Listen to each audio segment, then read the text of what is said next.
I cannot believe I'm actually watching this show right now. This is Jesse's fault. Star Trek Strange New Worlds, Season 4, Episode 1. I was not going to watch this show. I hated Season 3. It had one good episode, two pretty good episodes, and then some of the worst stuff that has ever been made under the name of Star Trek. And then the rest was just bad in a standard, unimaginative way. So I was done with this show.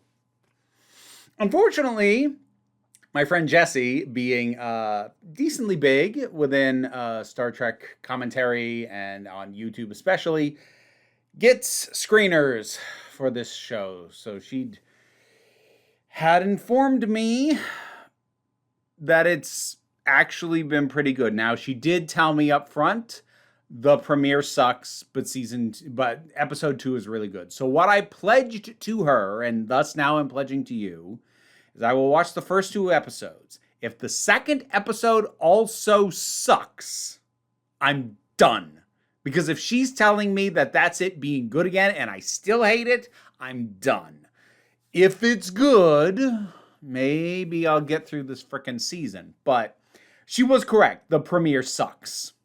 Not in the horrifically you do not understand the principles that you are putting forth or what the principles of Star Trek should be way that something like What is Starfleet was, nor in the absolute incompetent way that the finale of the previous season was, but just kind of in the standard, yeah, that's not very good way.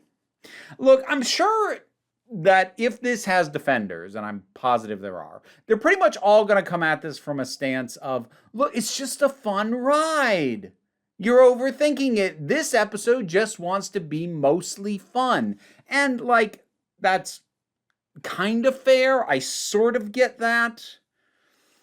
Except when that's your premiere episode, you're setting the template for what the season's going to be. And my gut instinct is, if this is all you think that the audience deserves out of Star Trek is dinosaurs and the most predictable time loop nonsense I've seen in a while, then you think your audience deserves trash and doesn't deserve better than that. So no.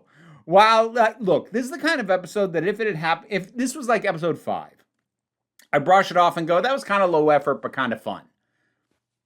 Episode 1, nah, no, you don't get to just breeze by with that. What is this thing?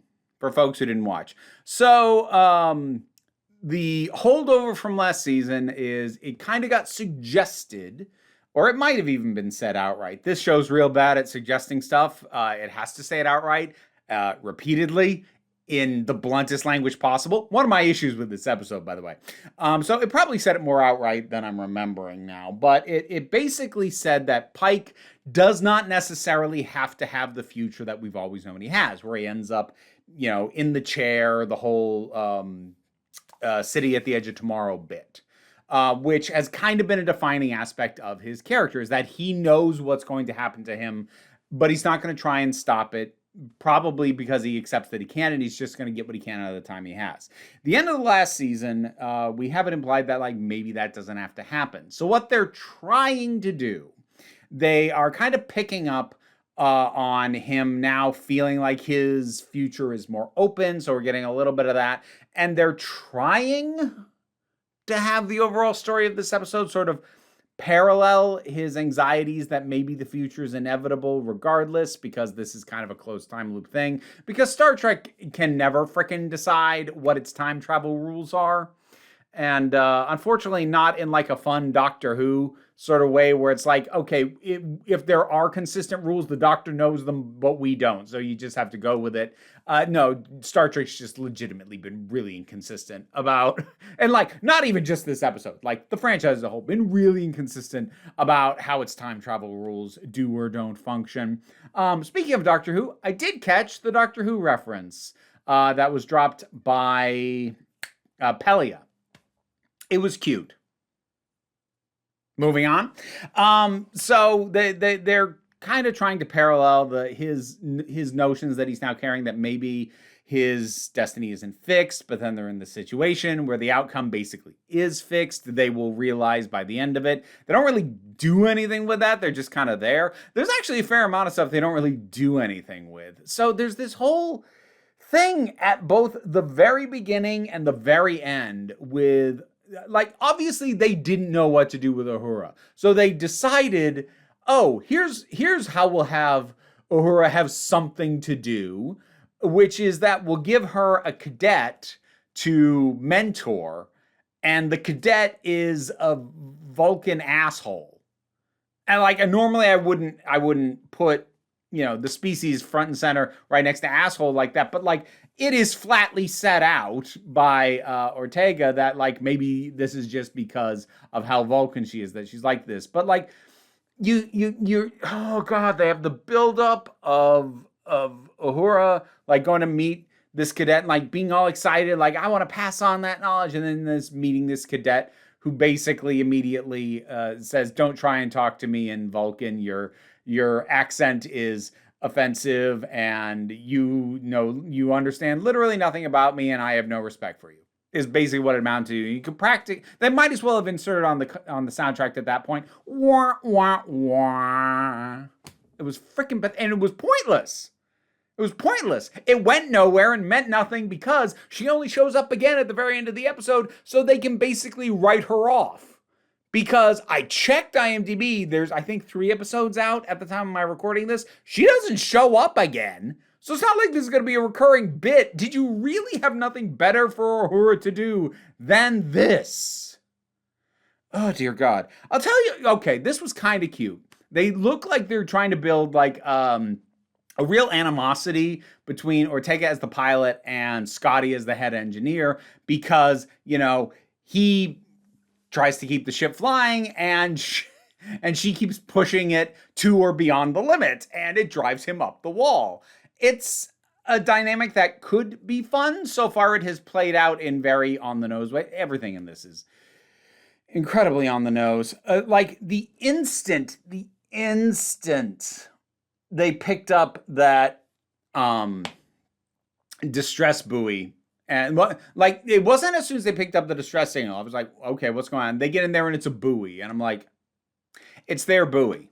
We got mentioned of like time and space being wonky in this storm thing. Like it's a buoy that they launched. They responded to their own distress signal. Well, I called that part immediately. Did I call the rest of what was going to happen immediately? No, but it also played out pretty predictably for how a closed loop time travel story works. But I called the freaking buoy the instant they identified it as that was what they were. That's what they were getting the signal from, and they couldn't find a ship. So. This is and we get an away team down on Earth so that we can have dinosaur stuff. And look, they obviously put a lot of effort and probably a lot of money into the dinosaur stuff.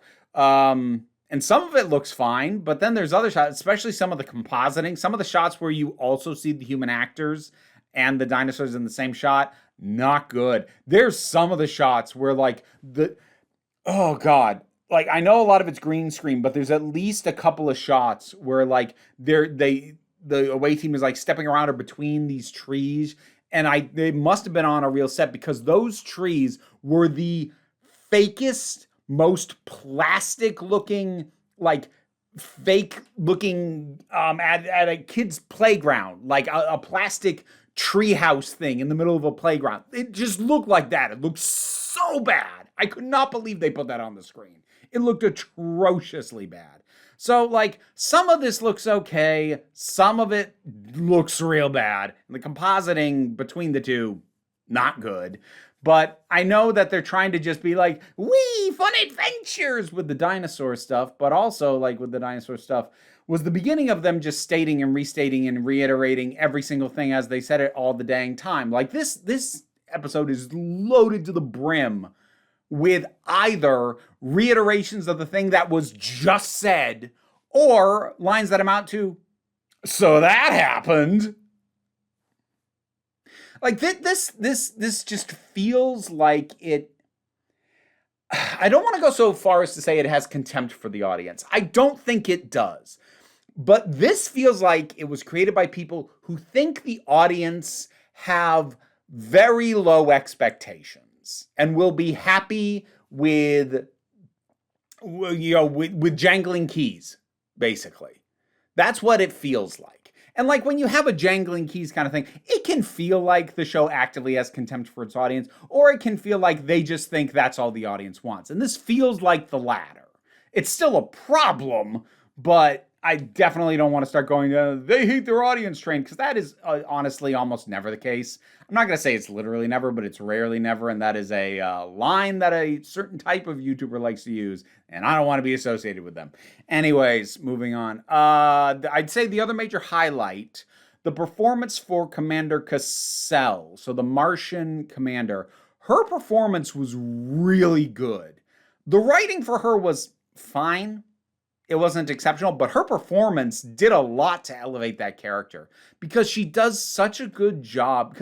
Like you would expect on paper, a character like this, who is from a race at war that views everything through the lens of conflict, who can't even really conceive of the idea of an alliance between worlds, like, but aren't you afraid, basically asking, aren't you afraid they're going to stab you in the back? So on paper, that kind of mindset should be played, or not necessarily should be, but would very typically be played as, this pig-headed, close-minded, basically like some kind of proto-Klingon as seen in like the freaking 60s series. So it was refreshing to see her played with so much thoughtfulness and really getting the sense from her that she was open-minded, but was never able to set aside the situation she finds herself in. She is open to the possibilities that are laid out by Pike, by what she is told, but at the same time, she will never take her eye off being at war and being willing to do anything to end it. So all this really does is sort of leave her with a sense of melancholy that's like, you might be right, but I still need to do this. And that was a really good way to play this character. So she's the highlight of the episode. Of course, she's dead by the end of it. So, and yeah, as soon as she and her crew took the antimatter thing, I'm like, okay, yeah, we are 100% in a closed time loop, which, like, I had technically already guessed by guessing that the buoy was their own buoy, but I hadn't really thought through the implications of that we were doing a full closed time loop, a bootstrap paradox thing. But like it was super obvious as soon as she had the antimatter. Now I thought that she was going to use it in a way that destroyed, that wiped out life on Mars. But then we get the fifth planet and they blow that up. And like initially I was kind of like, I see the waves break up. I'm like, oh, the asteroid belt. Okay, that's kind of clever. But then they had to have a big piece of it hit Earth and be like, well, and that's what killed the dinosaurs. I'm like, and you overstepped and blew it. And also, of course, later they had to say the asteroid belt thing out loud because they had to say everything out loud. God, scene towards the end, like the scene where Pike ends it by saying, I think we all need a night off. The number of times that characters state and restate, like one after the other, is like, oh, this was always going to happen. Oh, we couldn't have stopped it. This was always what we did. They're like, somebody just said that. You're literally just saying the same thing. How stupid do you think I am? And again, I don't think it's a distaste for their audience. I think they have very little faith in their audience. And it shows in an episode like this.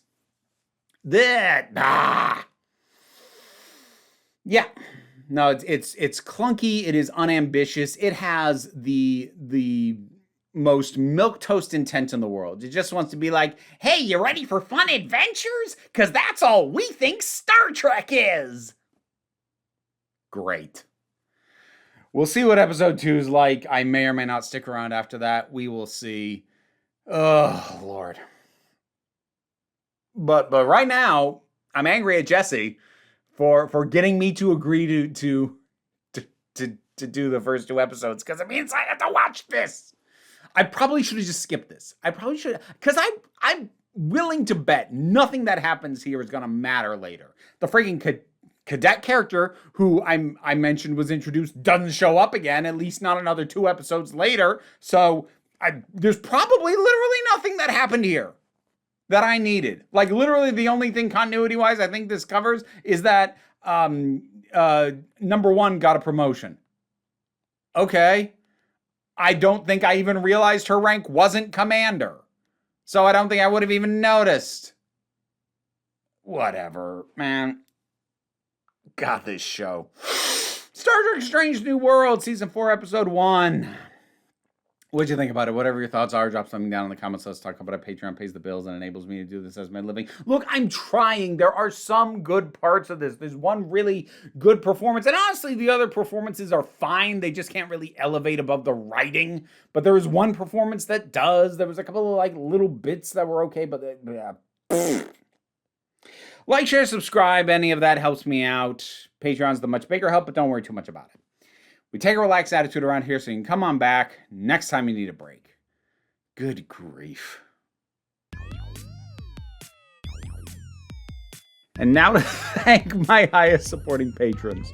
Robin Moore, Jared Boyce, Zubin Lupfula, Daphne Matthews, Kay Johnston, Auntie Kate 808, Mira G, Angry Casperl, Dave Hall, Snark Shark, Oliver B, Mystic Shadow, Sean Miller, Welsh Wrestling Geeks, Magdalena, Melissa Pedersen, Becky Sparks, Twilord, Tracy Scrabbit, Palba Rabajoggle, Sir Didymus is my favorite, and additionally from the lower tiers of support, I'd also like to thank Isabel Lovelace, Hey Chica, and Lee Campo. What are you guys doing? Oh my goodness, who's back there? Oh, Worm, why do you do this? Ah!